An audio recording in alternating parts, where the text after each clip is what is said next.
Hi, I'm Rita Cook with this week's edition of Ellis County Press TV. I am sitting here with Linda Merkich, and she is with Forgotten Ferals. Linda, let's talk about what you're doing with Forgotten Ferals. I know there are a lot of cats out there that need homes and food and all over Ellis County. We find them everywhere, and I mean, we've been feeding them and trying to get them fixed, but we also need funds, we need cages, we need, somewhere to put these animals, because a lot of people don't want them around. Right, exactly. But it's just trying to save them, because the life expectancy of a feral cat is like 2 years or less, if they make it past kitten. Wow. Now, what's the definition of feral versus non-feral? Just any cat can go feral. Anybody's pet could go feral. It gets out of the house, it's been out there a few days, and it's trying to make it on its own, it's scared, whatever, and they can go feral in just as much as 2 or 3 days. Wow. And then, of course, you have the ones that are already born outside, to cats that have no home. And they're just so afraid of people, they won't go near them. Now, we've been able to get some of them to come near us. Okay. Because they know we're feeding them and we're not going to hurt them. Right. But, they're just trying to survive, just like any other animal. But unfortunately, people think that cats, you can just throw them outside. Oh, they can catch mice and they can do this.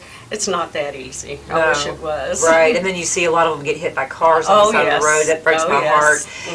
So I wanted to just mention, I know that you guys try to get them and take them in to have them spayed and neutered. Yes. And if anyone ever sees a male cat, or maybe a female cat too, there's usually a little clip in the ear to show that they're feral, they've been neutered. Top of the left ear will be clipped. Okay. So you'll know he's already been fixed, and they've already, gotten all their shots and everything. Okay. And what we're trying to do is we can get them fixed for free, and we can get their rabies shots for free.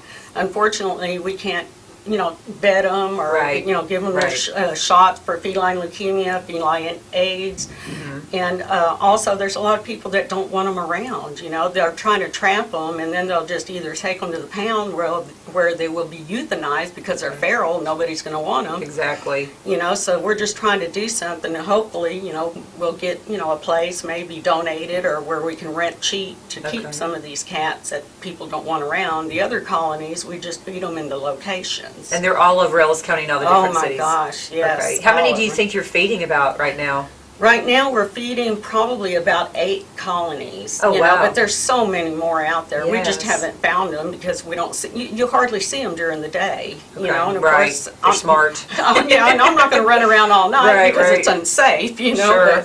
But usually it comes from word of mouth, and that's the reason we started, the Forgotten Ferals, because we're hoping that we can locate these colonies and get them fixed, stop the overpopulation. How many cats are usually in a colony? Usually, you can have anywhere from 2 to 50. Oh my goodness, that's a lot of food.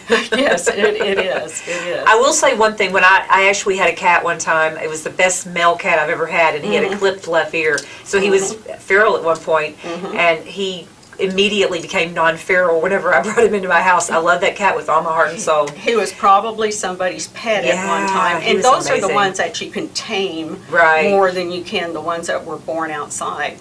Although I've seen, I had I picked up a kitten at Walmart, a little yellow kitten, and from the get-go, he was born to a feral mom and cat. All his brothers and sisters, they see anybody, they would scatter. He'd come right up to me and just love on me and everything else. Of course, I ended up taking him home. Of course, right. So tell everybody how they can get in touch with you and send you money, and make sure that you do. Yes. What's your phone number and everything that people need to know? It's Forgotten Ferals, and it's P.O. Box 875, Palmer, Texas 75152. Okay. Phone number 214-662-1441. Great. And we need volunteers, we need cages, we need traps, and donations. And like I said, if anybody has an extra piece of land that they would like to write off or anything like that, great.